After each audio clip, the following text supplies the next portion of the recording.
Hello and welcome back to the channel. It's me, Demon Prince Powie, and today we have another list video for you. So this is a mono Nurgle list. Let's get straight into it with our first pick, and it's a character unit. It is the Rotigus. Beast of a unit. He's a big boy, isn't he? Very, very tough with lots of wounds. So I've picked him to occupy sort of the mid-board area or a flank. He does a lot of work for me since I picked him. Since I've been using him more and more, should I say? He does work. That streams of brackish filth is just nasty. Even with a little Overwatch, it's nice. Wish the damage could be damage 2, but I'll take what I can get with him. His melee weapons with the Gnarlord, should I say? Gnarlord? The Gnarlord, strike and sweep with lethal hits is nice. But we're going to take a look at his abilities. So we've got Virulent Blessing. At the start of the fight phase, you can select one enemy unit within 18 inches and visible to this model until the end of the phase. Each time an attack made by a Nurgle Demon model is allocated to a model in that unit, add 1 to the damage characteristic of that attack. That is a fantastic ability. Boosting damage is always nice. Obviously, it's only targeting one enemy unit, which is a downside, okay. But it's good, right? I mean, he can do that to himself if he wants to get in and charge. All of a sudden, he's AP -3, 4 damage with lethal hits. I know it's 7 attacks, but lethal hits, right? It's a nice buff. And then other stuff in the list can help with that gain benefits of this ability, should I say. My brain was trying to say reap for rewards, and I couldn't quite get it out. And his second ability is the Deluge of Nurgle, which is an aura. While an enemy unit is within 6 inches of this model, have the move and objective control characteristics of model in that unit. Again, a very nice ability as well, so that's good for when he does get in to that middle objective or the objectives on the flanks. He's reducing OC, meaning he's got more of a chance of holding it. I like this guy. Other stuff is going to come in and work with him, as we'll see as we talk about the list. Next up is Big Fatty, the Great Unclean One. Again, I love another lovely little unit. He is the Warlord. Again, Warlords don't really matter so far in this edition at the moment, but you've got to select one. I'm assuming it's for when rules are incoming, for when codexes drop, etc, etc.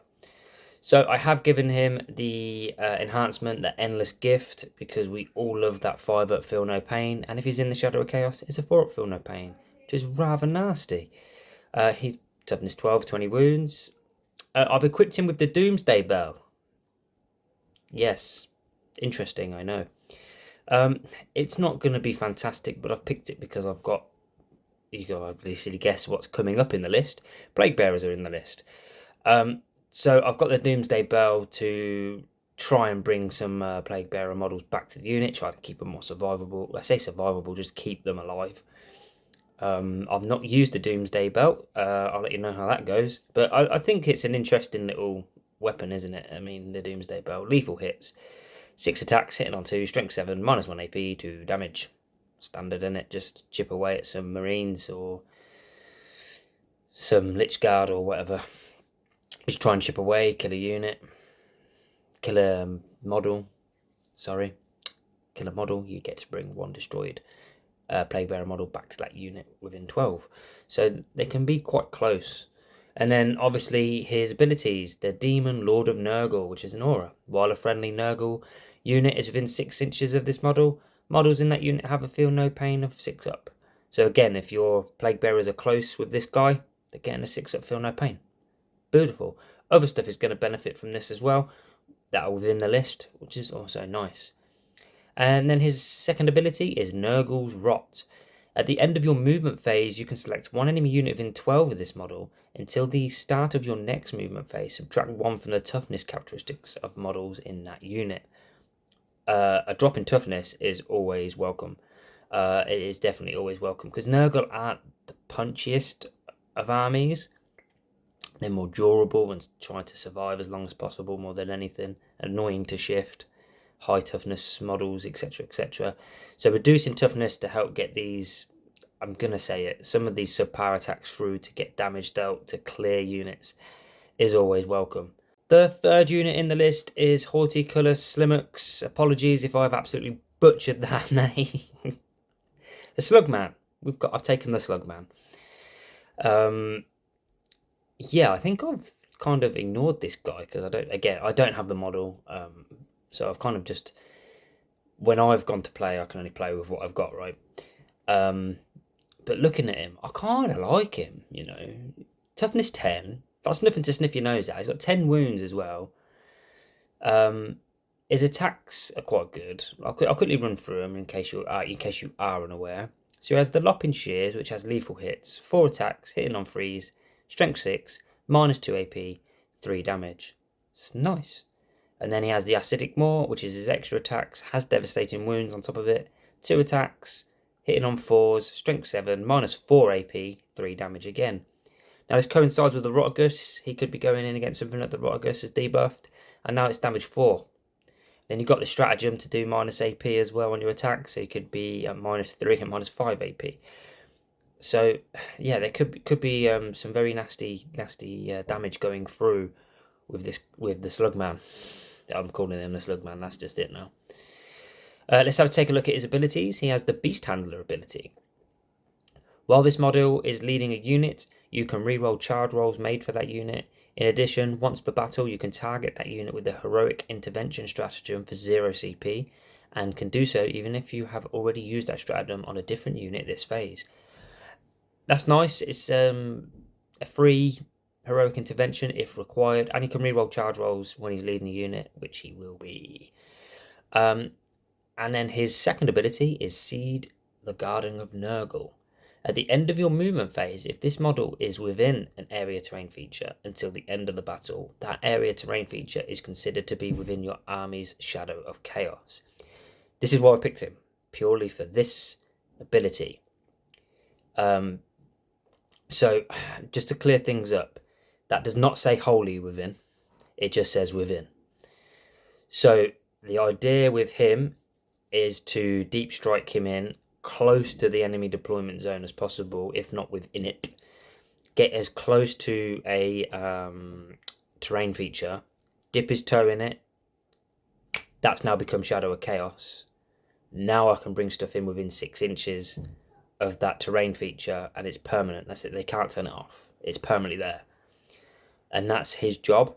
He'll be going around making these key terrain features Shadow of Chaos for me, just in case I can't get it in certain areas, or if I lose it in no man's land, I've got a backup option, and I think it's really good. So that's his job, and that is the Slugman. Next up is the Nurglings. I have 3 units of Nurglings, all of them minimum size units. Not much to talk about here, really. We'll go through the abilities quickly. Mischief Makers, which is an aura, while an enemy unit, excluding monsters and vehicles, is within 6 inches of this unit. Each time a model in that unit makes a melee attack, subtract 1 from the hit roll. I'm always fine at a little debuff. They have no OC, which is fine, I suppose. It is what it is. Excuse me.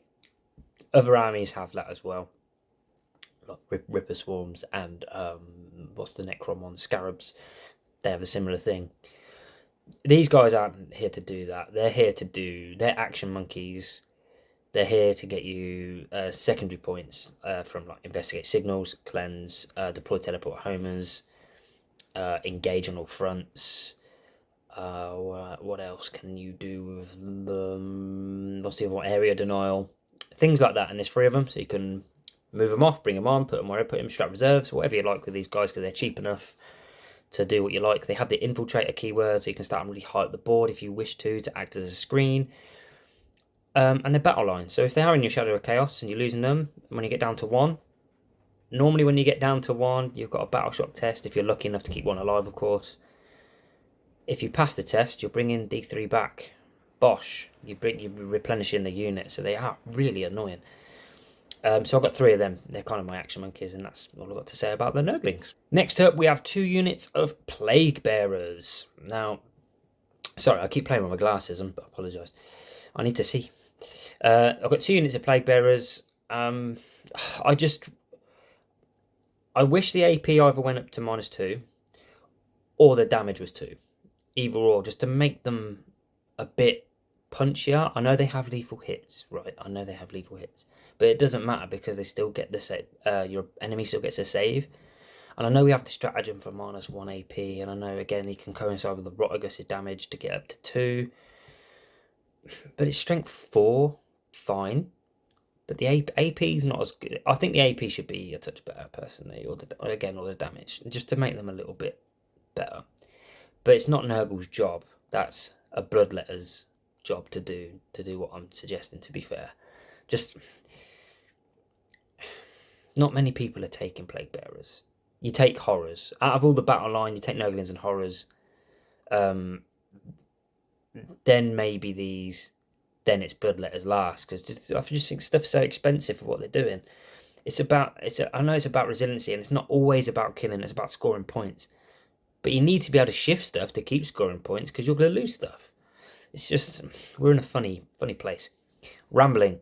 Right, so we're going to take a look at their ability, the Infected Outbreak. If you control an objective marker at the end of your command phase, and this unit is within range of that objective marker remains under your control, even if you have no models in range of it, until your opponent controls it at the end of any turn.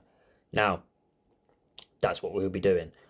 I'm going to have one unit off the board, because there's 2 of them, and I'll have one on the home objective.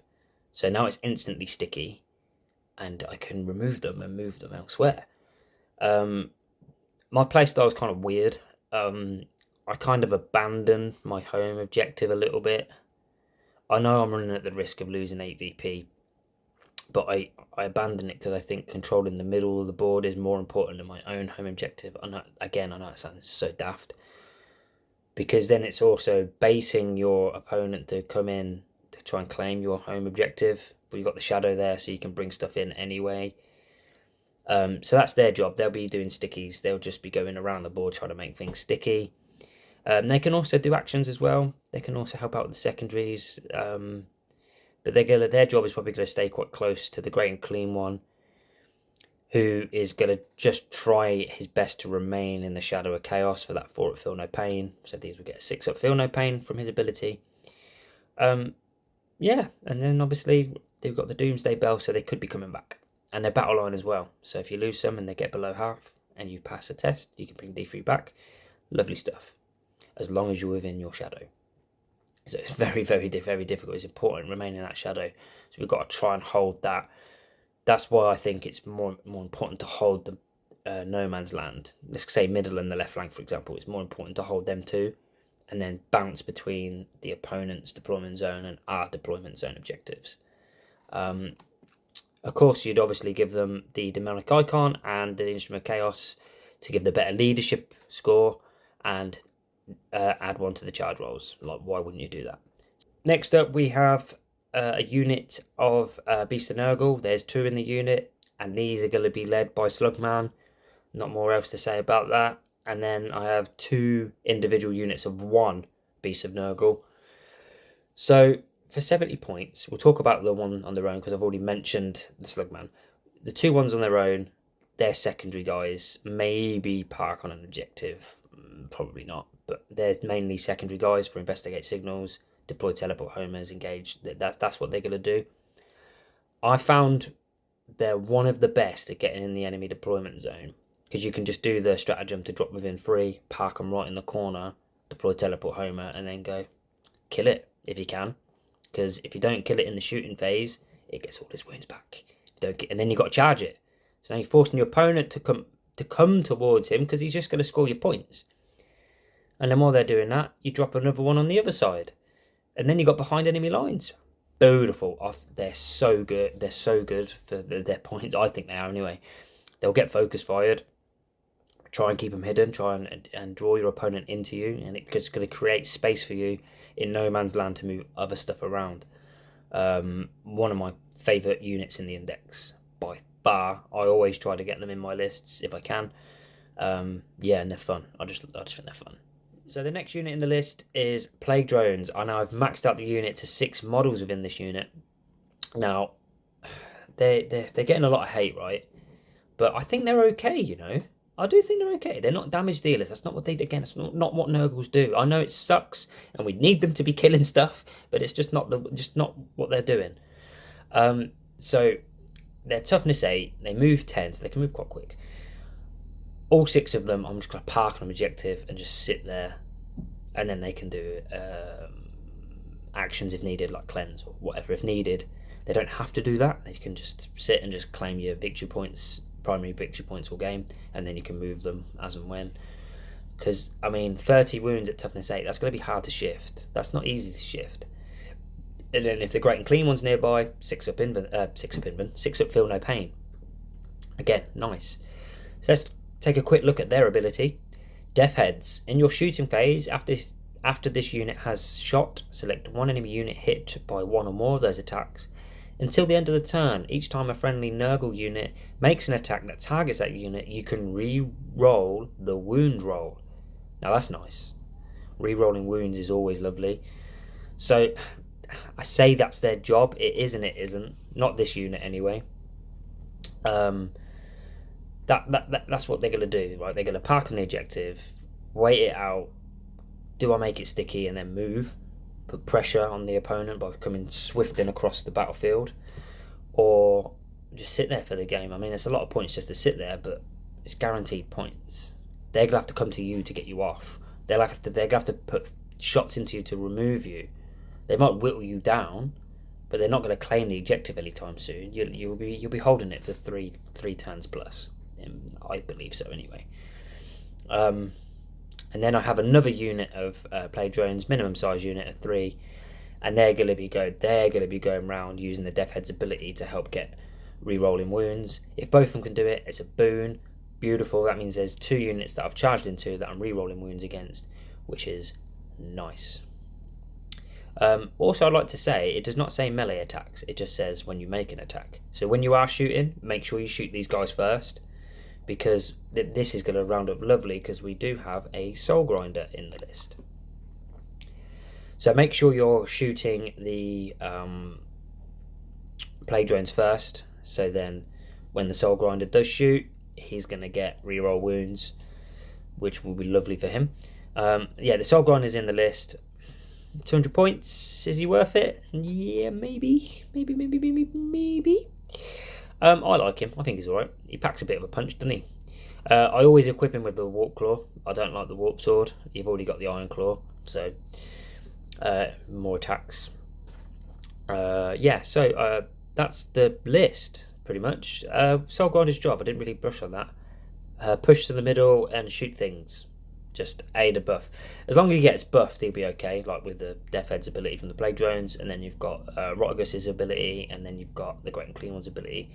I'm not castling up, but I'm going to be quite close to that, because I'm going for like 2/3 of the mid board and holding my own, and then moving off my own to go to the back. I mean, you could keep the Plaguebearers on your home objective. They could stay there all game and just invite pressure. And then the Nurglings are going to be around the board. I think there's going to be a lot to deal with. You'll get cleared eventually, but you're going to rack up points quite quick, I think, depending on what secondaries you go. You could go tactical. Tactical works quite well with this list, because you've got units to do whatever you need to do. And you can put pressure on your opponent by staying there and then going, yeah, okay, come at me. Okay, I'll charge you now, because now I'm holding all this and I'm racking up points with deployed teleport homers and behind enemy lines, which is a great shout. So there are a different option you could have with this list. You could remove the 6 Plague Drones and put in another Great and Clean One if you wish to, if that's something you wish to do. Obviously, it won't have the enhancement. That's kind of why I didn't want to do it. I know people are running more monsters than anything. I think the better option, honestly, the better option would be the Plague Drones, in my opinion. Just for my play style and how I play and what I want them to do. I just don't think the Great and Clean One can do what I want it to do. You got to sit it on objective. It's only OC 5. I know you're reducing OC with its ability, but it is what it is. It all comes down to player preference, right, and player play styles, because not everyone's going to agree with this list that it's a good list. Not everyone's going to agree with my play style. No, well, you can't do that, because everyone's different, right? Everyone's different. So we'll touch on secondaries while we're still here.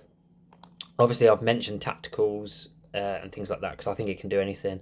I'm just going to go a 3 secondaries I think would be good for fixed. And that's cleanse, deploy teleport homers, engage on all fronts. And actually, I'm going to chuck a 4th one in there behind enemy lines. They're the 4 I think you should look at. Very, very simple. You've got the Nurglings to do cleanse. Plaguebearers can do cleanse. The Plague Drones can do cleanse if needed. While your other stuff is shooting and charging. All around, I think it's quite a solid little list. Yeah, I can't wait to play this one. I've got the stuff to play this one. I might be some Plague Drones short to play this one. So I want to try and play this one on the board. Hopefully we can get that to you for a battle report. Ooh, lovely. Love a little bat rep. Yeah, so with these lists, I'm obviously putting out a few more over the course of the month or so. Some are going to be fluffy, some are going to be competitive, some are going to be mono god.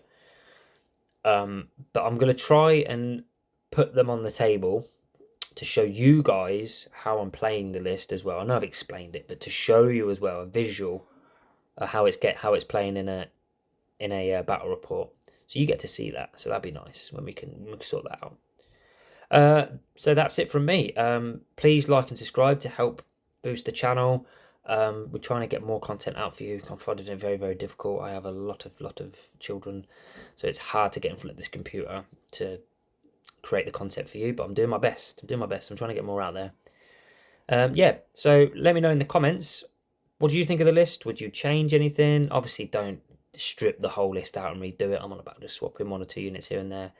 Or tell me how you'd play the list. What would you do to play the list? What would your game plan be? Because I'd be interested to know, because I might learn something too. So that's it from me. Thank you for watching, and I'll see you guys in the next one. See you later.